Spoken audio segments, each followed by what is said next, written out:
SK news Mulbagal digital ಸುದ್ದಿವಾಹಿನಿಗೆ ಸ್ವಾಗತ. ನಮಸ್ಕಾರ. ಈ ದಿನದ ಈ ಪತ್ರಿಕಾ ಇದಕ್ಕೆ ತಮ್ಮೆಲ್ಲರನ್ನು ಆಹ್ವಾನಿಸ್ತಾ, ಏನು ನಮ್ಮ ಪಶ್ಚಿಮ ಕ್ಷೇತ್ರದ ನಿರ್ದೇಶಕರಾದಂಥ ಸಾಮೇಗೌಡರಿದ್ದಾರೆ, ಹಾಗೆಯೇ ನಮ್ಮ ಗೊಲ್ಲಳ್ಳಿ ಅಧ್ಯಕ್ಷರಾದಂಥ ರಾಮಚಂದ್ರಪ್ಪನವರಿದ್ದಾರೆ, ನಾಗಮಂಗಲ ಹಾಲು ಉತ್ಪಾದಕರ ಸಹಕಾರ ಸಂಘದ ಅಧ್ಯಕ್ಷರಾದಂಥ ಶಂಕರಪ್ಪನವರಿದ್ದಾರೆ, ಹಾಗೂ ನಮ್ಮ ಸೂರ್ಕುಂಟೆ ಪ್ರತಾಪ್ ಅವರಿದ್ದಾರೆ, ಸೂರ್ಕುಂಟೆ ಹಾಲು ಉತ್ಪಾದಕರ ಸಹಕಾರ ಸಂಘದ ಅಧ್ಯಕ್ಷರಾದಂಥ ಪ್ರತಾಪ್ ಅವರಿದ್ದಾರೆ, ಬೆಳಗಾನಹಳ್ಳಿ ಹಾಲು ಉತ್ಪಾದಕರ ಸಹಕಾರ ಸಂಘದ ಅಧ್ಯಕ್ಷರಾದಂಥ ವೆಂಕಟರಾಮಪ್ಪನವರಿದ್ದಾರೆ, ಹಾಗೂ ಬ್ಯಾಟ್ನೂರು ಅಧ್ಯಕ್ಷರಾದಂಥ ನಮ್ಮ ಶ್ರೀನಿವಾಸ್ ಅವರಿದ್ದಾರೆ, ವಾಣಿಗಾನಹಳ್ಳಿ ಅಧ್ಯಕ್ಷರಾದಂಥ ಕೃಷ್ಣಪ್ಪ ಅವರಿದ್ದಾರೆ, ಹಾಗೆಯೇ ಕೊಮ್ರಹಳ್ಳಿ ಹಾಲು ಉತ್ಪಾದಕರ ಸಹಕಾರ ಸಂಘದ ಅಧ್ಯಕ್ಷರಾದಂಥ ಮಂಜುನಾಥ್ ಅವರಿದ್ದಾರೆ, ಕಾಮನೂರು ಹಾಲು ಕಮದಟ್ಟಿ ಹಾಲು ಉತ್ಪಾದಕರ ಸಹಕಾರ ಸಂಘದ ಅಧ್ಯಕ್ಷರಾದಂಥ ಮುರಳಿಯವರಿದ್ದಾರೆ, ಹಾಗೆಯೇ ಪೆತ್ತಾಂಡ್ಲಹಳ್ಳಿ ಹಾಲು ಉತ್ಪಾದಕರ ಸಹಕಾರ ಸಂಘದ ಅಧ್ಯಕ್ಷರಾದಂಥ ಬಾಲರಾಜ್ ಅವರಿದ್ದಾರೆ, ನಮ್ಮ ಕಾರ್ಯದರ್ಶಿ ಮಿತ್ರರಾದಂಥ ಜನಾರ್ದನ್ನು, ರವಿ, ಮತ್ತು ಹರಿ, ಕಿರಣ್, ಮತ್ತು ನಮ್ಮ ನಾಯಕರು, ಮತ್ತು ನಮ್ಮ ಅಮರು, ಮತ್ತು ಇನ್ನು ಎಲ್ಲ ಆಯ್ತಲ್ಲ, ಎಲ್ಲ ಸ್ನೇಹಿತರು ಇದ್ದಾರೆ. ಇವತ್ತಿನ ಪತ್ರಿಕಾಗೋಷ್ಠಿಯ ತಿರುಳೇನು ಅಂತಂದರೆ, ಪ್ರತಿದಿನ ಒಕ್ಕೂಟದ ಕೋಲಾರ ಹಾಲು ಒಕ್ಕೂಟದ ಮೇಲೆ ಪ್ರಮುಖವಾಗಿ ಆರೋಪವನ್ನು ಮಾಡ್ತಾ ಇರೋ ವಿಚಾರವಾಗಿ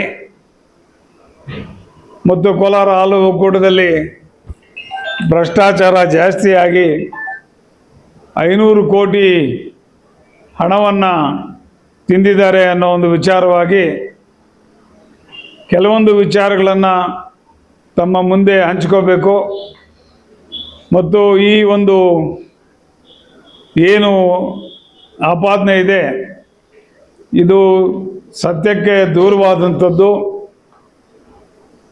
ಇದಕ್ಕೆ ಯಾವುದೇ ರೀತಿಯ ಪುರಾವೆ ಇಲ್ಲದೆ ಬರೀ ಪತ್ರಿಕಾಗೋಷ್ಠಿನಲ್ಲಿ ಆಪಾದನೆ ಮಾಡೋದಕ್ಕೆ ಬಿಟ್ಟರೆ ಯಾವುದೂ ಪುರಾವೆ ಇಲ್ಲದೆ ಮಾಡ್ತಾ ಇರೋದ್ರಿಂದ ಈ ಒಂದು ಪತ್ರಿಕಾಗೋಷ್ಠಿ ಮಾಡುವಂಥ ಒಂದು ಸಂದರ್ಭ ಬಂದಿದೆ. ಬಂಧುಗಳೇ, ಕೋಲಾರ ಹಾಲು ಒಕ್ಕೂಟ 1987ರಲ್ಲಿ ಪ್ರಾರಂಭ ಆಗಿ ಕೇವಲ 1 ಲಕ್ಷ ಲೀಟ್ರನ್ನು ಪ್ರೊಕ್ಯೂರ್ಮೆಂಟ್ ಮಾಡಿ, 2 ಜಿಲ್ಲೆಗಳಿದ್ದಾಗ ಕೇವಲ 1 ಲಕ್ಷ ಲೀಟ್ರನ್ನು ಪ್ರಾರಂಭ ಮಾಡಿ, ವಿಭಜನೆ ಆಗುವಂಥ ಸಂದರ್ಭದಲ್ಲಿ ಕೋಲಾರ ಮತ್ತು ಚಿಕ್ಕಬಳ್ಳಾಪುರ ವಿಭಜನೆ ಆಗುವಂಥ ಸಂದರ್ಭದಲ್ಲಿ 13 ಲಕ್ಷ ಲೀಟ್ರನ್ನು ಹಾಲನ್ನು ಶೇಖರಣೆ ಮಾಡ್ತಾ ಇರ್ತಕ್ಕಂಥದ್ದು ಎಲ್ರಿಗೂ ತಿಳಿದಿರ್ತಕ್ಕಂಥ ವಿಚಾರ. ಬಂಧುಗಳೇ, ಕೋಲಾರ ಹಾಲು ಒಕ್ಕೂಟ ಮತ್ತು ಚಿಕ್ಕಬಳ್ಳಾಪುರ ಹಾಲು ಒಕ್ಕೂಟ ಒಂದಾಗಿದ್ದಾಗ ಆ ಸಂದರ್ಭದಲ್ಲಿ ಸುಮಾರು 38 ವರ್ಷಗಳ ಹಿಂದೆ ಈ ಒಂದು ಡೈರಿ ಪ್ರಾರಂಭ ಆಗಿದೆ. ಆ ಸಂದರ್ಭದಲ್ಲಿ ಆಗ ಮಾಡಿರ್ತಕ್ಕಂಥದ್ದು ಕೇವಲ 5-6 ಲಕ್ಷ ಲೀಟರ್ಗಳಿಗೆ ಮಾತ್ರ ಅಲ್ಲಿ ಶೇಖರಣೆ ಮಾಡುವಂಥ ಒಂದು ನಿಗದಿಯಾಗಿತ್ತು. ಆದರೆ ತದನಂತರ ಹಾಲು ಶೇಖರಣೆ 12 ಲಕ್ಷ ಮೇಲ್ಪಟ್ಟು ಆಗಿದ್ದರಿಂದ ಚಿಕ್ಕಬಳ್ಳಾಪುರದಲ್ಲಿ ಒಂದು ಮೆಗಾ ಡೈರಿ ಮತ್ತು ಐಸ್ ಕ್ರೀಮ್ ಫ್ಯಾಕ್ಟ್ರಿ ಮಾಡಬೇಕು ಅನ್ನೋ ಒಂದು ವಿಚಾರದಲ್ಲಿ ಚಿಕ್ಕಬಳ್ಳಾಪುರದಲ್ಲಿ 200 ಕೋಟಿ ಚಿಲ್ಲರೆದಲ್ಲಿ ಒಂದು ಮೆಗಾ ಡೈರಿ ಮಾಡಿ ಅಲ್ಲಿ ಪ್ರಾರಂಭ ಕೂಡ ಆಗಿ ಸಿದ್ದರಾಮಯ್ಯನವರ ಕೈನಲ್ಲಿ ಉದ್ಘಾಟನೆ ಕೂಡ ಕಂಡಂತ ಆ ಒಂದು ಇದು ಚಿಕ್ಕಬಳ್ಳಾಪುರದ ಮೆಗಾ ಡೈರಿ ಅತ್ಯುತ್ತಮವಾಗಿ ಕೆಲಸ ಮಾಡ್ತಾ ಇರ್ತಕ್ಕಂಥದ್ದು ಎಲ್ಲರೂ ನೋಡಿರ್ತಕ್ಕಂಥದ್ದೇ. ಈಗಾಗಲೇ ಚಾಲ್ತಿನಲ್ಲಿರೋದನ್ನು ಕೂಡ ಅದರ ಮೇಲೂ ತಿಂದಾಕಿದ್ದಾರೆ ಅಂತ ಒಂದು ಆಪಾದನೆ ಮಾಡ್ತಾರೆ. ಈಗಾಗಲೇ ಅದು ಉತ್ಪಾದನೆ ಸ್ಟಾರ್ಟ್ ಮಾಡಿಬಿಟ್ಟಿದೆ, ಎಲ್ಲ ಮಿಷನರೀಸು ಬಂದಿದೆ, ಎಲ್ಲ ಬಿಲ್ಡಿಂಗ್ ಆಗಿದೆ. ಆದರೂ ಕೂಡ ಅಲ್ಲಿ ಕೂಡ ಭ್ರಷ್ಟಾಚಾರ ನಡೆದಿದೆ ಅನ್ನೋದು ಇವರ ಆಪಾದನೆ.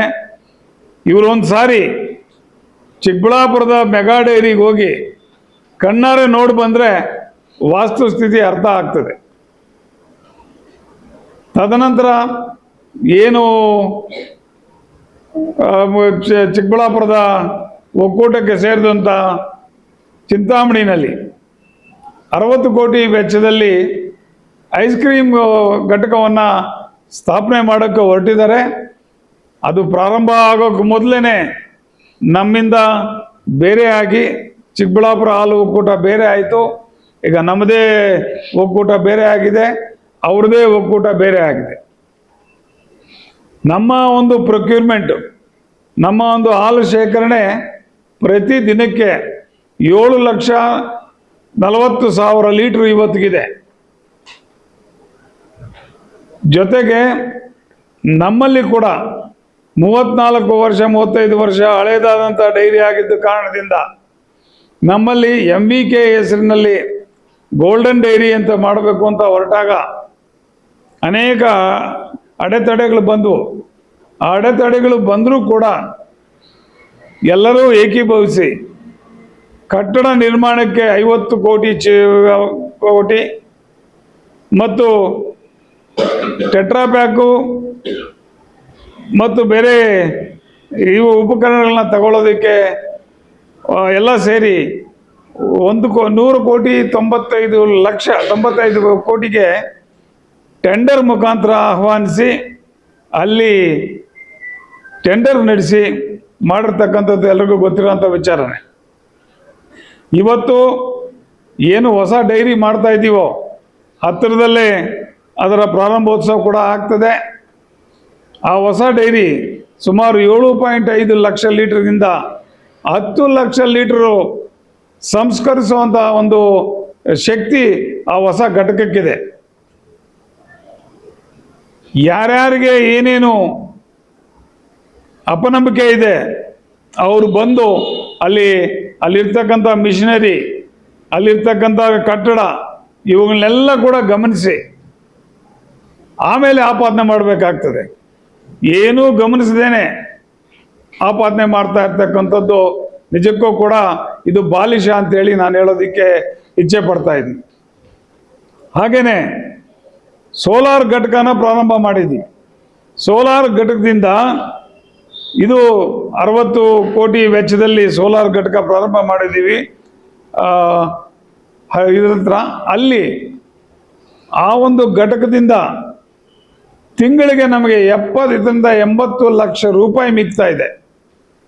ಈ ಹಣನ ರೈತರಿಗೆ ದರ ಕೊಡೋದಕ್ಕೆ ಉಪಯೋಗಿಸ್ತಾ ಇದ್ದೀವಿ. ಹಾಗೇನೆ ಇನ್ನೂ 4.5 ದಶಲಕ್ಷ ಯೂನಿಟ್ ನಮ್ಗೆ ಮಿಗ್ತಾ ಇದೆ. ಇದನ್ನು BMCಗಳಿಗೆಲ್ಲ ಫ್ರೀಯಾಗಿ ಕೊಡ್ತಾ ಇದ್ದೀವಿ. ಹಾಗೇನೆ ಇನ್ನೂ ಮಿಕ್ಕಿದ್ರೆ ಅದನ್ನು ಬೇರೆಯವರಿಗೆ ಮಾರಾಟ ಮಾಡಿ ಸುಮಾರು ತಿಂಗಳಿಗೆ 1.5 ಕೋಟಿ ಲಾಭ ಬರ್ತದೆ. ಇಂಥ ಪ್ರಾಜೆಕ್ಟನ್ನು ನಮ್ಮ ಇವರು ಸರಿ ಇಲ್ಲ ಅಂತಂದರೆ ನಿಜಕ್ಕೂ ಕೂಡ ಇದು ಬಾಲಿಶ ಇದೆ. 1.5 ಕೋಟಿ ರೂಪಾಯಿ ಇವತ್ತು ಯೂನಿಯನ್ಗೆ ಮಿಗ್ತಾ ಇದೆ. ಅದು ಕಣ್ಣಿಗೆ ಕಾಣಿಸ್ತಾ ಇದೆ. ಇಷ್ಟಾದರೂ ಕೂಡ ಆಪಾದನೆ ಅಲ್ಲಿ ಏನೋ ಇದು ಮಾಡಿದ್ದಾರೆ ಹಾಗೆ ಹೀಗೆ ಅಂತ ಮಾಡ್ತಾ ಇದ್ದಾರೆ. ಇದು ಸರಿಯಲ್ಲ ಅಂತ ನಮ್ಮ ಭಾವನೆ. ಯಾಕೆಂತಂದರೆ ಸುಮಾರು 20 ಜನ ಡೈರೆಕ್ಟರ್ಗಳಿರ್ತೀವಿ ಒಂದು ಇದರಲ್ಲಿ ಮೀಟಿಂಗಲ್ಲಿ.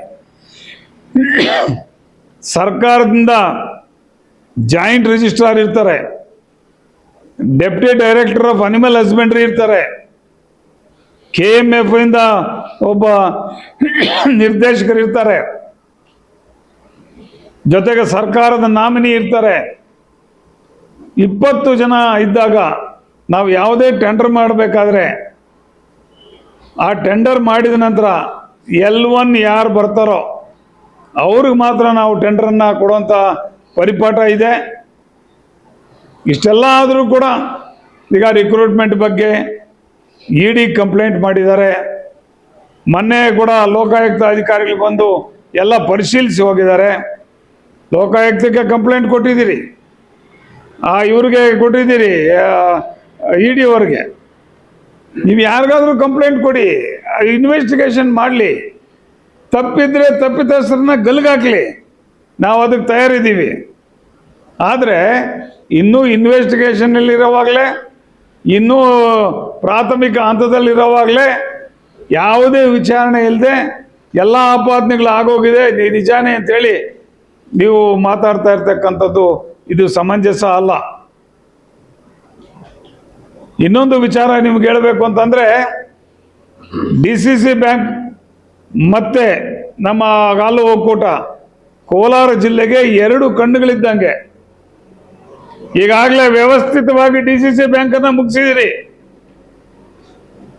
ಮಾನ್ಯ ಗೋವಿಂದ ಗೌಡರು ಅಧ್ಯಕ್ಷರಾಗಿದ್ದಾಗ DCC ಬ್ಯಾಂಕ್ನಲ್ಲಿ ಉತ್ತುಂಗ ಸ್ಥಿತಿಗೆ ಹೋಗಿ ಎಲ್ರಿಗೂ ಲೋನ್ಗಳು ಕೊಟ್ಟು ಹೆಣ್ಮಕ್ಳಿಗೆಲ್ಲ ಲೋನ್ಗಳು ಕೊಡ್ತಾ ಇದ್ರು. ಸ್ವಾಮಿ 1-1.5 ವರ್ಷ ಆಯ್ತು ಎಲೆಕ್ಷನ್ ಆಗಿ. ಏನಾಗಿದೆ DCC ಬ್ಯಾಂಕನ್ನ? DCC ಬ್ಯಾಂಕನ್ನ ಇವತ್ತು ಮುಗಿಸ್ಬಿಟ್ರಿ, ವ್ಯವಸ್ಥಿತವಾಗಿ ಮುಗಿಸಿದಿರಿ. ನಿಮ್ಮ ಕಣ್ಣು ಈಗ ಕೋಲಾರ ಹಾಲು ಒಕ್ಕೂಟದ ಮೇಲೆ ಬಿದ್ದಿದೆ. ಲಕ್ಷಾಂತರ ಜನರು ಈ ಒಕ್ಕೂಟದಿಂದ ಜೀವನ ನಡೆಸ್ತಾ ಇದ್ದಾರೆ.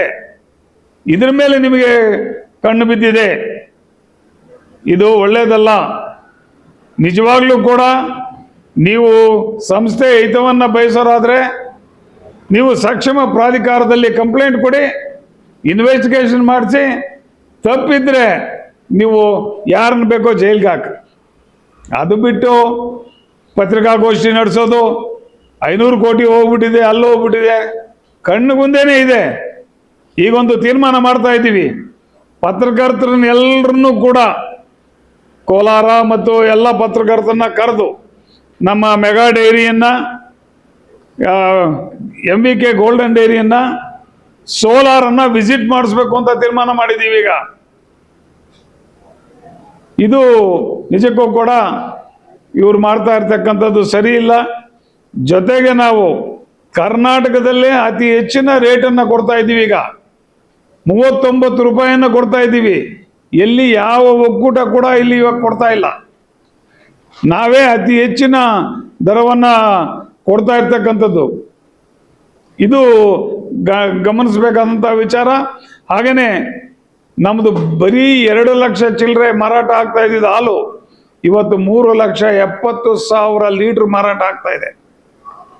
ಇದರ ಹಿಂದೆ ಎಲ್ಲರ ಒಂದು ಶ್ರಮ ಇದೆ. ಹಾಗೆಯೇ ಮೊಸರು ಬರೀ 40,000 30,000 ಹೋಗ್ತಾ ಇದ್ದಂಥ ಮೊಸರು ಇವತ್ತು 1,34,000 ಲೀಟ್ರ್ ಹೋಗ್ತಾ ಇದೆ.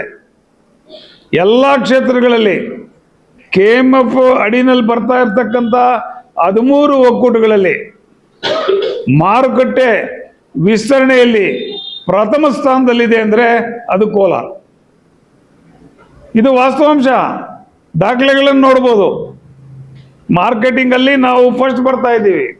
ಹಾಗೆ ಪ್ರೊಕ್ಯೂರ್ಮೆಂಟಲ್ಲಿ ಶೇಖರಣೆಯಲ್ಲಿ ಕೂಡ ನಾವು ಹತ್ತಿರದಲ್ಲೇ 8 ಲಕ್ಷಕ್ಕೆ ಮೇಲೆ ಹೋಗ್ತೀವಿ. 10 ಲಕ್ಷ ಮಾಡಬೇಕು ಅನ್ನೋದು ನಮ್ಮ ದೃಷ್ಟಿ ಇದೆ. ಮುಂದಿನ ದಿನಗಳಲ್ಲಿ ಒಕ್ಕೂಟವನ್ನು ಇನ್ನೂ ಚೆನ್ನಾಗಿ ನಡೆಸ್ಕೊಂಡು ಹೋಗಬೇಕು ಅನ್ನೋ ಇದಿದೆ. ನೀವು ಯಾರೇ ಏನೇ ನಿಮಗೆ ಇದ್ರ ಬಗ್ಗೆ ಆಪಾದನೆ ಇದೆ ಅಂತಂದರೆ ನೀವು ದೂರು ಕೊಡ್ಬೋದು. ತಪ್ಪಿದ್ದಲ್ಲಿ ಶಿಕ್ಷೆಗೆ ಎಲ್ಲರೂ ರೆಡಿ ಇರ್ತಾರೆ. ಹಾಗಂತೇಳಿ ದಯವಿಟ್ಟು ನಮ್ಮ ಒಕ್ಕೂಟದ ಮೇಲೆ ದಿನ ಬೆಳಗ್ಗೆ ಯಾವುದೇ ಪುರಾವೆ ಇಲ್ಲದೆ ಪ್ರಹಾರ ಮಾಡ್ತಕ್ಕಂಥದ್ದು ಸರಿ ಇಲ್ಲ ಅಂತೇಳಿ ಈ ಸಂದರ್ಭದಲ್ಲಿ ನಾನು ಹೇಳೋದಕ್ಕೆ ಇಚ್ಛೆ ಪಡ್ತಾ ಇದ್ದೀನಿ. ಸರ್, ಪೇಪರ್ಗಳಲ್ಲಿ ಬಂದಿದೆಯಲ್ಲ, ನೋಡಿ, ಗೊತ್ತಲ್ಲ ನಿಮಗೇನೆ, ಒಬ್ಬರಲ್ಲ.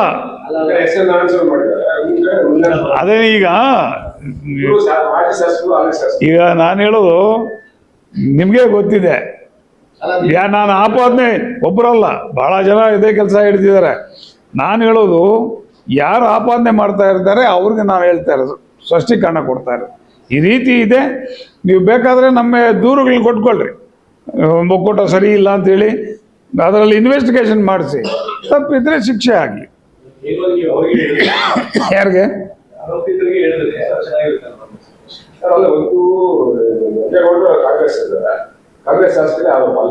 ಅಲ್ಲ, ನಾನು ನಿಜನೇ ಅಲ್ಲ, ಅದನ್ನೇ ಯಾರು ಆರೋಪ ಮಾಡ್ತಾ ಇದ್ದಾರೆ ಅವ್ರಿಗೆ ನಾನು ಹೇಳ್ತಾ ಇರ್ತಕ್ಕಂಥದ್ದು.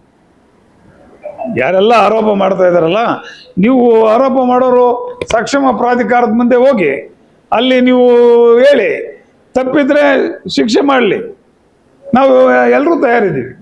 ರಾಜಕೀಯ ಅಲ್ಲ, ಇಲ್ಲಿ ಸಂಸ್ಥೆ ಪರವಾಗಿ ಮಾತಾಡ್ತಾರೆ. ಸಂಸ್ಥೆ ಪರವಾಗಿ, ಯಾಕೆಂದ್ರೆ ಈಗಿರೋದು DCC ಬ್ಯಾಂಕ್ ಹೋಯ್ತು, ಈಗಿರೋದು ಒಂದೇ ಸಂಸ್ಥೆ. ಇದು ಲಕ್ಷಾಂತರ ರೈತರು ಇವ್ರ ಮೇಲೆ ಡಿಪೆಂಡ್ ಆಗಿದ್ದಾರೆ. ಇದೇನಾದರೂ ತೊಂದರೆಗೊಳಗಾದ್ರೆ ರೈತರ ಗತಿ ಏನು? 20 ಜನ MLA ಅಲ್ಲಿ ಮಾತಾಡ್ತಾರೆ, ಹೌದು, ಅಲ್ಲಿ ಮಾತಾಡ್ತಾರೆ. ಮಾತಾಡಿದಾಗ ನಾವು ಕೂಡ ಮಾತಾಡ್ತೀವಿ, ಏನಿದೆ ಅದನ್ನ ನಾವು ಅವ್ರ ಮುಂದೆ ಇಡ್ತೀವಿ. ಆದರೂ ಏನು ಯಾವುದೇ ಪುರಾವೆ ಇಲ್ಲದೆ ಏನೋ ಒಂದು ಅಲಿಗೇಷನ್ ಮಾಡು, ಅವ್ರಿಗೆ ಅಂತಲ್ಲ, ನಾನು ಎಲ್ರಿಗೂ ಹೇಳ್ತಾ ಇರ್ತಕ್ಕಂಥದ್ದು. ಸರ್, ಈಗ ಅಲ್ಲ, ಈಗ ನಾವು ಸಂಸ್ಥೆ ಪರ, ಅಧ್ಯಕ್ಷರು ಬೇರೆ ಡೈರೆಕ್ಟರ್ಸು ಅನ್ನೋದಕ್ಕಿಂತ ಈಗ 20 ಜನ ಡೈರೆಕ್ಟರ್ಸ್ ಅಲ್ಲಿ ನಾನು ಮತ್ತು ಸಾಮೇಗೌಡರು ಇಬ್ಬರು ಕೂಡ ಅಲ್ಲಿ ನಿರ್ದೇಶಕರು. ಅಲ್ಲೇನಾದರೂ ತಪ್ಪಾಗಿದೆ ಅಂದರೆ ನಮ್ಮ ಜವಾಬ್ದಾರಿನೂ ಬರ್ತದೆ. ಅದಕ್ಕೆ ನಾವು ಅಲ್ಲೇ ಮಾತಾಡ್ತೀವಿ. ಯಾವುದು ಈಗ ಏನಾದರೂ ತಪ್ಪು, ಈಗ ಒಂದು ಚಾಪ್ ಕಟ್ರಸ್ ಅಂತ ಒಂದು ಟೆಂಡರ್ ಬಂದಿದೆ, ಅದೇ 39,000 ಕೋಟ್ ಮಾಡಿದ್ದಾರೆ. ಹಾಸನದಲ್ಲಿ 27,000ಕ್ಕೆ ತಗೊಂಡಿದ್ದಾರೆ. ಅದನ್ನು ನಾವು ರಿಜೆಕ್ಟ್ ಮಾಡ್ತೀವಿ, ಎಲ್ಲ ಆಗಲ್ಲ ಅಂತ. ಬಟ್ ನಮ್ಮ ಅಧ್ಯಕ್ಷರುಗಳು ಚಾಪ್ ಕಟ್ರಸ್ ಬೇಕು ಅಂತ ಭಾಳ ಗಲಾಟೆ ಮಾಡ್ತಾ ಇದ್ದಾರೆ. ಆದರೆ ಅಲ್ಲಿ 27,000, ಇಲ್ಲಿ 39,000. ಅದರಿಂದ ನಾವೇ ರಿಜೆಕ್ಟ್ ಮಾಡಿ ನಾವು ತಗೊಳ್ತಾ ಇಲ್ಲ.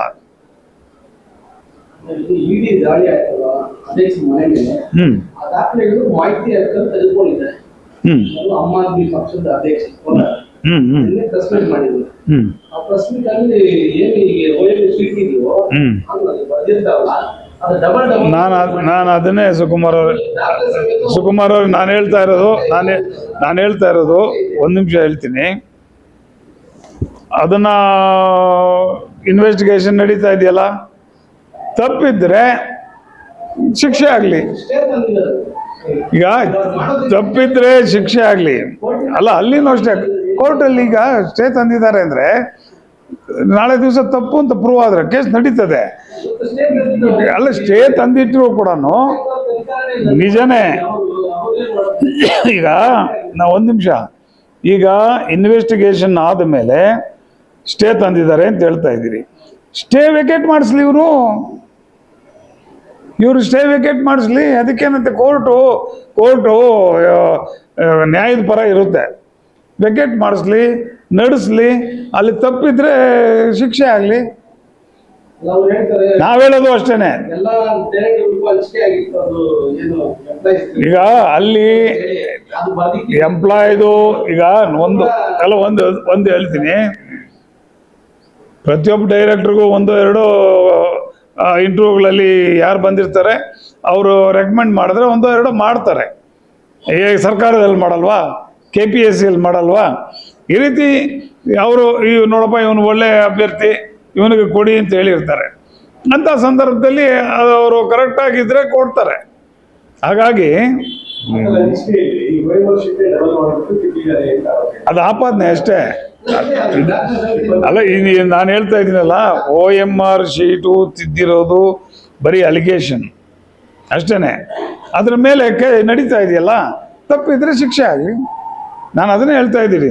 ತಪ್ಪು ಇಲ್ಲದೆ ಇದ್ದರೆ ಅವ್ರ ಮೇಲೆ ಕ್ರಮ ತಗೊಳ್ಳಿ ಅಂತ ಹೇಳೋದಕ್ಕಾಗಲ್ಲ. ತಪ್ಪು ಇದ್ದರೆ ಕೇಸ್ ನಡೀತಾ ಇದೆ, ಶಿಕ್ಷೆ ಆಗುತ್ತೆ ತಪ್ಪಿದ್ರೆ, ಅಲ್ವಾ? ಅಲ್ಲಿವರೆಗೂ ಕಾಯೋ ವ್ಯವಧಾನ ಇಲ್ಲ. ನೀವು ಹೊಲಸು ತಂದು ಡೈರಿ ಮೇಲೆ ಹಾಕ್ತಾ ಇದ್ರೆ ಯಾರು? ಹಾಂ ನನ್ನ ಮೇಲೆ ಏನಂತ ಅಲಿಗೇಷನ್? ಅವರು ಜೆಡಿಎಸ್ ನಿಂದ ಬಂದಿದ್ದಾರೆ, ಹಾಂ ಅವ್ರ ಅಧ್ಯಕ್ಷರಿದ್ದಾರೆ. ಹೌದು. ಏನ್ ಈ ನೌಕರರು ಇದರಲ್ಲಿ ಅವ್ರದ್ದು ಪಾತ್ರ ಇದೆ. ನೌಕರರಲ್ಲ ಅದೇ ಸರ್, ನೇಮಕಾತಿ ನೇಮಕಾತಿಯಲ್ಲಿ 75 ಜನ ಇಲ್ಲಿಂದ ನೇಮಕಾತಿಯಲ್ಲಿ ನಾನು ಒಬ್ಬ ಇದು ರಿಕ್ರೂಟ್ಮೆಂಟ್ ಕಮಿಟಿ ಮೆಂಬರ್. ನಾನು ಏನು ಪಾರದರ್ಶಕವಾಗಿ ಇಂಟರ್ವ್ಯೂ ನಡೆದಾಗ ಯಾವ್ಯಾವ ಅಭ್ಯರ್ಥಿ ಏನೇನು ಅಂಕ ತಗೊಂಡಿದ್ದಾರೆ ಅಂತ ಅಲ್ಲೇ ಬರೆದು ಅಲ್ಲೇ ಕೊಟ್ಟು ಬಂದಿದ್ದೀನಿ. ನನ್ನ ಮನೆಯವ್ರಿಗೂ ಎತ್ಕೊಂಡು ಬಂದಿಲ್ಲ. ನನಗೊಂದು 15 ಮಾರ್ಕ್ಸ್ ಕೊಟ್ಟಿರ್ತಾರೆ. 15 ಮಾರ್ಕ್ಸನ್ನು ನಾನು ಯಾರಿಗೆ ಎಷ್ಟು ಮಾರ್ಕ್ಸ್ ಅನ್ನೋದನ್ನು ಅಲ್ಲೇ ನಾನು ಹಾಕ್ಬಿಟ್ಟು ಅಲ್ಲೇ ಕೊಟ್ಬಿಟ್ಟು ಬಂದ್ಬಿಟ್ಟು ನನ್ನ ಮೇಲೆ ಅಲಿಗೇಷನ್ ಮಾಡೋದು. ಹಂಗೇನಾದ್ರು ಇದ್ದಿದ್ರೆ ಇಡೀ ಅವ್ರು ನನ್ನ ಮೇಲೆ ರೈಡ್ ಮಾಡ್ತಾಯಿದ್ರು. ಯಾಕೆ ಮಾಡಲಿಲ್ಲ ನನ್ನ ಮೇಲೆ ರೈಡು? ನಾನು ರಿಕ್ರೂಟ್ಮೆಂಟ್ ಕಮಿಟಿ ಮೆಂಬರು, ನನ್ನ ಮೇಲೆ ರೈಡ್ ಮಾಡಲಿಲ್ವಲ್ಲ. ಅದೇ ಬಾಬು ಮೇಲೆ ಮಾಡಿದ್ರು, ಇನ್ನೊಬ್ಬ ಮಂಜುನಾಥ್ ರೆಡ್ಡಿ ಅವ್ರು ಮಾಡಿದ್ರು, ಅಧ್ಯಕ್ಷರ ಮೇಲೆ ಮಾಡಿದ್ರು, ನಮ್ಮ ಮೇಲೆ ಮಾಡಲಿಲ್ಲಲ್ಲ. ದತ್ತಿ ನಿಧಿ ಅಂತ ಹೇಳ್ಬಿಟ್ಟು ಲೀಟರ್ ಮೇಲೆ 20 ಪೈಸೆ ಏನೋ ಖರ್ಚು ಮಾಡ್ತಾ ಇದ್ರಂತೆ. ಇವಾಗ 30% ರೈಸ್ ಮಾಡಿದ್ರು. ಆ ದುಡ್ಡು ಕೆಲವು ಡೈರೆಕ್ಟರ್ ಸಂಘಗಳಿಗೆ ಮಾತ್ರ ದುಡ್ಡು ಹಾಕ್ಸ್ಕೊಂಡಿದ್ದಾರೆ 35ರಿಂದ. ಇಲ್ಲ, ಅದು ಪ್ರೊಸೀಜರ್. ಅದು ಹಾಕ್ಸ್ಕೊಂಡಿದ್ದಾರೆ. ಅದಕ್ಕೆ ನಾವು ವಾಶ್ ಶೀಟ್ ಕೆಳಗೆ ಕೊಡ್ತಾ ಇಲ್ಲ. ಯಾಕೆ ಇವ್ರು ಏನಾದ್ರು ಒಂದು ನಿಮಿಷ ಹೇಳಿ. ಅದೇನು ಅಂದ್ರೆ ಪ್ರೊಸೀಜರು ತಾಲೂಕು ಜನೋಪಯೋಗಿ ಕಾರ್ಯಕ್ರಮಗಳನ್ನ ನಡೆಸೋದಕ್ಕೆ ಅಂತ ಇಷ್ಟು ಅಂತ ಅಮೌಂಟ್ ಕೊಡ್ತಾರೆ. ಆ ಅಮೌಂಟ್ ಕೊಟ್ಟಿದ್ದನ್ನು ನಾವು ಯಾವುದಾದ್ರೂ ಒಂದು ಸಂಘಕ್ಕೆ ಹಾಕ್ಸ್ಬೇಕಾಗ್ತದೆ. ಆ ಸಂಘಕ್ಕೆ ಹಾಕ್ಸಿ ಅಲ್ಲಿಂದ ಫಲಾನುಭವಿಗಳಿಗೆ ನಾವು ಕೊಡಬೇಕಾಗ್ತದೆ. ಅದರಿಂದ ಯಾವುದೋ ಒಂದು ಸಂಘಕ್ಕೆ ಹಾಕ್ಸ್ಬೇಕಾಗ್ತದೆ. ನಾವು ಸಂಘಕ್ಕೆ ಹಾಕ್ಸಿ ಅದನ್ನು ನಾವು ಫಲಾನುಭವಿಗಳಿಗೆ ಏನೋ ಯಾರನ್ನ ಹಸು ಸತ್ತೋಗಿರೋರಿಗೆ ದುಡ್ಡು ಕೊಡೋ. ಈಗ ಇಲ್ಲಿ ಯಾವ ಕಸೂರೆಡ್ಡಿಹಳ್ಳಿನಲ್ಲಿ ನಮ್ಮ ಸುಮಾರು ವಿಷ ಸೇವಿಸ್ಬಿಟ್ಟು 5-6 ಹಸು ಸತ್ತೋಗಿತ್ತು. ಅವ್ರಿಗೆಲ್ಲ ಕೂಡ 25,000 ರೂಪಾಯಿ ಹಣ ಕೊಟ್ವಿ. ಅದು ದತ್ತಿಯಿಂದ ಕೊಟ್ಟಿರ್ತಕ್ಕಂಥದ್ದು. ಮತ್ತು ಸಾಮೇಗೌಡರು ಒಂದು ಇದಕ್ಕೆ ಕೊಟ್ಟರು, ಒಂದು 5-6 ಜನಕ್ಕೆ ಎಲ್ಲ ಹಸು ಸತ್ತೋಗ್ರಿಂದ ಅವ್ರು ಕೊಟ್ಟರು. ಅದು ಜನೋಪಯೋಗಿ ಕಾರ್ಯಕ್ರಮಕ್ಕೆ ದತ್ತಿಯಿಂದ ಕೊಡ್ತಕ್ಕಂಥ ಹಣ ನಾವು ಯಾವುದೋ ಒಂದು ಸೊಸೈಟಿಗೆ ಹಾಕ್ಕೋಬೇಕಾಗ್ತದೆ. ತದನಂತರ ಅಲ್ಲಿಂದ ನಾವು ಚೆಕ್ ಮುಖಾಂತರ ಅವ್ರಿಗೆ ಕೊಡ್ತೀವಿ. ದಾಖಲೆಗೆ ಈಗ ಮಾಹಿತಿ ಹಕ್ಕಲ್ಲಿ ಸರಿಯಾದ ರೀತಿನಲ್ಲಿ ಕೇಳಿದ್ರೆ ಯಾರು ಕೂಡ ದಾಖಲೆ ಇಲ್ಲ ಅಂತ ಹೇಳಲ್ಲ. ಇವ್ರು ಯಾವ ರೀತಿ ಕೇಳಿದಾರೋ ನಮ್ಮ ಸಾಮೇಗೌಡರು ಮಾತಾಡ್ತಾರೆ. ಈಗ ಒಂದು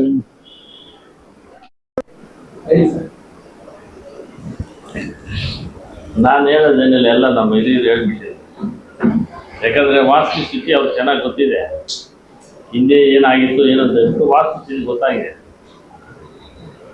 ನಾನೊಂದು 10 ತಿಂಗಳಾಯ್ತೇನೆ ಹೊಸದಾಗಿ ಹೋಗಿದ್ದೀನಿ. ಬಹುಶಃ ನಾನು ನೋಡ್ತಾ ಇದ್ದೀನಿ, ನಾನು ಏನೇನೋ ಹೇಳ್ಕೊತಾ ಇದ್ರಲ್ಲ ಕೆಲವರೆಲ್ಲ, ಬಹುಶಃ ಅದನ್ನ ನಾನು ನೋಡ್ತಾ ಇದ್ದೀನಿ ಕಣ್ಣು ಮುಂದೆ. ನನಗೇನು ಕಾಣಲಿಲ್ಲ ಬೇರೆ ರೀತಿ.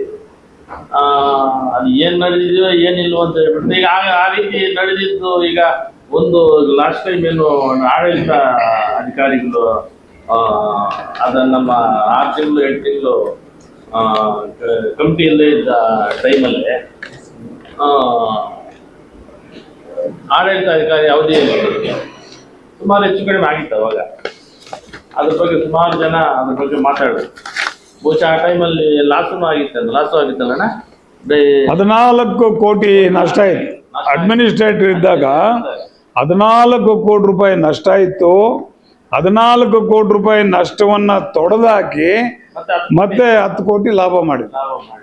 ಮತ್ತೆ ಮೊನ್ನೆ 2 ರೂಪಾಯಿ ಹೆಚ್ಚಿಗೆ ಆ ಲಾಭ ಮಾಡಿದ್ರಿಂದ 2 ರೂಪಾಯಿ ಜಾಸ್ತಿ ಮಾಡಿದ್ವಿ ರೈತರಿಗೆ. ಈಗ ರೈತರ ವಿಚಾರವಾಗಿ ಈಗ ಆಕ್ಚುಲಿ ಯಾರು ಈಗ ರೈತರಂತೂ ತೃಪ್ತಿಯಾಗಿದ್ದಾರೆ. ಯಾರು ಇದ್ರ ಬಗ್ಗೆ ಪ್ರಸ್ತಾಪ ಮಾಡಿ ಕೆಲವೊಂದು ವೈಯಕ್ತಿಕ ವಿಚಾರಗಳು ಇರ್ತವೆ, ಇನ್ನೊಂದು ಮತ್ತೊಂದು ಏನೋ ಇರ್ತವೆ, ಅದನ್ನೆಲ್ಲ ನಾವು ಹೇಳಿಕ್ಕಾಗಲ್ಲ. ಆ ಒಂದು ನಿಟ್ಟಿನಲ್ಲಿ ಏನೋ ಮಾಡ್ಕೊಂಡು ಹೋಗ್ತಾ ಇದೆ. ಬಹುಶಃ ರೈತರ ಸಂಸ್ಥೆ ಇದೆ, ನಾವು ಸಂಸ್ಥೆ ಪರವಾಗಿ ಮಾತಾಡ್ತಾ ಇದ್ದೀವಿ. ಇನ್ನೊಬ್ಬ ರಾಜಕಾರಣಿಗಳ ಬಗ್ಗೆ ಇನ್ನೊಂದು ನಮ್ಗೆ ಅವಶ್ಯಕತೆ ಇಲ್ಲ. ರೈತರ ಸಂಸ್ಥೆ ಚೆನ್ನಾಗಿರ್ಬೇಕು. ಈ ಎಕ್ಸಾಂಪಲ್ ಈಗಾಗಲೇ ಹೇಳಿದ್ರು ನಮ್ಮ ನಾಗಣ್ಣ ಅವರು, DCC ಬ್ಯಾಂಕ್ ಏನಾಯ್ತು, ಯಾವ ಮಟ್ಟಕ್ಕೆ ಹೋಗಿತ್ತು, ರೈತರು ಎಷ್ಟು ಜನ ಬದುಕ್ತಿದ್ರು, ಸ್ವಸಹಾಯ ಸಂಘಗಳು ಪಾಪ ಹೆಣ್ಮಕ್ಳು ಎಷ್ಟು ಜನ ಬದುಕ್ತಿದ್ರು, ಬಡವರು ಬೀದಿಯ ಬದಿಯಲ್ಲಿ ಅಂಗಡಿಗಳು ಇಟ್ಕೊಂಡಿದ್ರು, ಎಷ್ಟೋ ಜನ ಬದುಕ್ತಾ ಇದ್ರು. ಬಡ್ಡಿ ರೈತ ದುಡ್ಡು ತಗೊಂಡು ರೈತರು ಬದುಕುವಂತ ಸ್ಥಿತಿಯಲ್ಲಿದ್ರು. ಈಗ ಅದು ಹೋಯ್ತು. ಅದು ಹೋಗಿ ಮತ್ತೇನೋ ಇದು ಹೋದ್ರೆ ನಮ್ಮ ಜಿಲ್ಲೆ ನಾಮಗಳು ಹಾಕೋಬೇಕಾಗ್ತದೆ ಮತ್ತೆ ರೈತರು. ಈಗಾಗಲೇ ಪಾಪ ಈ ಸರ್ಕಾರ ಮಾಡಿರೋ ಗಣಕಾರಿಗಳಿಗೆ ನಾಮ ಹಾಕೊಂಡು ಎಲ್ಲಿಗೋ ಹೋಗ್ಬಿಟ್ಟಿದ್ದಾರೆ, ರೈತರು ಹೋಗ್ಬಿಟ್ಟಿದ್ದಾರೆ, ಬಡವರು ಹೋಗ್ಬಿಟ್ಟಿದ್ದಾರೆ, ಎಲ್ಲರೂ ಹೋಗ್ಬಿಟ್ಟಿದ್ದಾರೆ. ಇದನ್ನೇನಾದ್ರೂ ಇವ್ರು ರಾಜಕೀಯವಾಗಿ ತಗೊಂಡು ಒಂದು ಲೆಕ್ಕದಲ್ಲಿ ಅಲ್ಲಿ ಅಭಿವೃದ್ಧಿ ಆಗಿದೆ. ಈಗ ಎಕ್ಸಾಂಪಲ್ ಡೈಲಿ ನೋಡ್ರಿ, ಕೆಲವೇ ದಿನಗಳಲ್ಲಿ ಮೋಸ್ಟ್ಲಿ 1-2 ತಿಂಗಳಲ್ಲಿ ಓಪನ್ ಆಗ್ತದೆ. ಯಾವ ಥರದ ಒಂದ್ಸಲ ವಿಸಿಟ್ ಕೊಡ್ರಿ ಬೇಕಾದ್ರೆ, ಅಲ್ಲಿ ನೋಡಿದ್ರೆ ಗೊತ್ತಾಗುತ್ತೆ ಹೆಂಗೆ ಏನಾಗಿದೆ ಏನು. ಕೆಲವೊಂದು ಸಂದರ್ಭಗಳಲ್ಲಿ ಅಲ್ಲಿ ಶಾಸಕರು ಅವರು ಇದ್ದಾಗ ಕೆಲಸಗಳು ಆಟೋಮೆಟಿಕ್ ಅಪ್ರೂವಲ್, ಈಗ ಸ್ಟೇಜ್ ಎಲ್ಲ ಅಪ್ರೂವಲ್ ತಗೋಬೇಕಾದ್ರೆ ಅವ್ರಿದ್ದಾಗ ಏನಾಗುತ್ತೆ ಅಂದ್ರೆ ಅಪ್ರೂವಲ್ ಅದು ಇದು ಸ್ವಲ್ಪ ಡೆವಲಪ್ಮೆಂಟ್ ಮಾಡ್ಲಿಕ್ಕೆ ಅನುಕೂಲ ಆಗ್ತದೆ. ಅದೂ ಆಗಿದೆ, ಇಲ್ಲ ಅಂತ ಹೇಳೋಕ್ಕಾಗಲ್ಲ. ಬೇರೆ ಡೈರಿಲಿ ಕಂಪೇರ್ ಮಾಡಿದಾಗ ಕೋಲಾರ ಜಿಲ್ಲೆದು ಒಂದು ಸರ್ಕಾರ ಅಪ್ರೂವಲ್ ಕೊಡಲೇಬೇಕು, ಎಲ್ಲದಕ್ಕೂ ಪ್ರತಿಯೊಂದು ಕೊಡ್ಬೇಕು, ಸರ್ಕಾರ ಅಪ್ರೂವಲ್ ಕೊಡಲೇಬೇಕು. ಯಾವುದೇ ಅಲ್ಲಿ ನಾವು ಕಾರ್ಯಕ್ರಮ ಮಾಡಬೇಕು ಅಂದ್ರೆ, ಅಭಿವೃದ್ಧಿ ಮಾಡಬೇಕಂದ್ರೆ ಸರ್ಕಾರ ಮೇಯ್ನ್ ಅಲ್ಲಿ ಅಪ್ರೂವಲ್ ಕೊಟ್ರೇನೆ ಅಲ್ಲಿ ಕೆಲಸ ಮುಟ್ಟಕ್ಕಾಗೋದು. ಈಗ ಹಿಂದೆ ಇದ್ರಲ್ಲ, ಹಿಂದೆ ಸಮಯದಲ್ಲಿ ಒಂದೊಂದು ಅಲ್ಲಿ ಅಭಿವೃದ್ಧಿ ಮಾಡ್ಬೇಕಂದ್ರೆ ನಾವು ಅಪ್ರೂವಲ್ ತಗೊಂಡಿಲ್ಲ ಅಂತ ಅಪ್ರೂವಲ್ಗೆ ಸುಮಾರು ವರ್ಷಗಳು ಓಡ್ತಾ ಇದ್ರು, ಕೊಡ್ತಾ ಇರ್ಲಿಲ್ಲ. ಆ ನಿಟ್ಟಿನಲ್ಲಿ ಅಭಿವೃದ್ಧಿ ಆಗಿದೆ. ಬಟ್ ಅವರು ಏನೇನು ವ್ಯವಹಾರಗಳು ಯಾವ ರೀತಿ ಅವರು ವೈಯಕ್ತಿಕವಾಗಿ ಏನೇನಿದಾವೋ ಅದು ಅವ್ರವ್ರಿಗೆ ಗೊತ್ತಿರ್ತದೆ. ಬಟ್ ದಯವಿಟ್ಟು ಸಂಸ್ಥೆ ಮೇಲೆ ನೀವು ಆಪಾದನೆ ಮಾಡಕ್ಕೆ ಹೋಗ್ಬೇಡ್ರಿ. ಸಂಸ್ಥೆ ಚೆನ್ನಾಗಿದೆ, ಎಲ್ಲರೂ ಹೇಳಿದು ಯಾಕೆ ಸುಮ್ಮನೆ ಬಸಿ ಬಳಿತೀರ ಅಂತ ಹೇಳ್ಬಿಟ್ಟು ಹೇಳಲಿಕ್ಕೆ ನಾನು ಇಚ್ಛೆ ಪಡ್ತಾ ಇದ್ದೇನೆ. ಅದು ನನ್ಗೆ ಗೊತ್ತೇ ಇಲ್ಲ. ಇವ್ರಿಗೆ ಗೊತ್ತಿಲ್ಲ ಅದು ಗೋಲ್ಡ್ ಕಾಯಿನ್ ಅಂತ. ಅದೇನು ಅಂತಂದ್ರೆ